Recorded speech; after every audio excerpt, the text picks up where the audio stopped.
every time I see a man or woman with a severe mental handicap. The incredible cry that is coming from them, what I would call the primal cry, which is, do you love me? It's a very deep cry.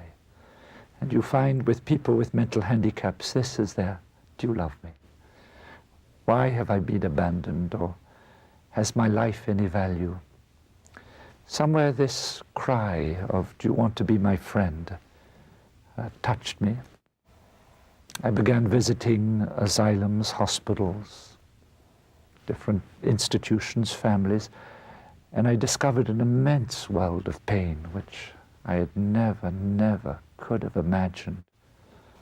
So I discovered all this world which I hadn't even imagined existed.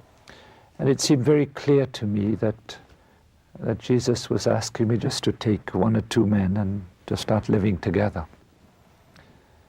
So I was able to buy a small, broken-down house, and I welcomed two men, Raphael and Philippe, from an institution. Raphael had had a meningitis. He couldn't walk very well. He couldn't speak very well. Philippe had had an encephalitis, one arm paralyzed, one leg paralyzed, living in a world of dream, but also with quite a severe mental handicap. We began to live together, and I did the cooking, so we didn't eat very well. We did everything together. We cooked, we worked in the garden together. We fought together. We prayed together. We forgave each other. And so a whole sort of journey began. Little by little I began by thinking that I could do good for them. But then as the days and then the months moved on, I began to discover what they were doing for me, transforming me, changing me. I thought I was going to teach them something, and suddenly I was discovering that they were teaching me quite a bit. When Jesus says, whoever welcomes one of these little ones in my name welcomes me, and whoever welcomes me welcomes the Father, or the one who sent me.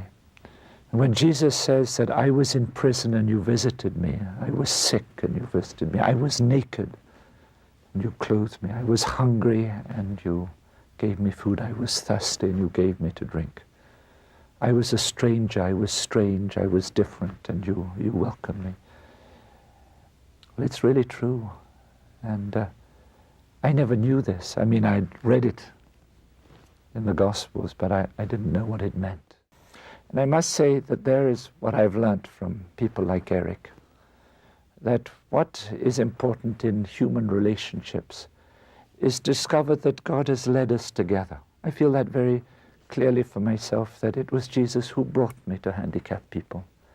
And I know the day that I welcomed Raphael and Philippe, I knew, and I know today, that it was an irreversible act. That in welcoming Raphael and Philippe, it was a covenant that I was entering into.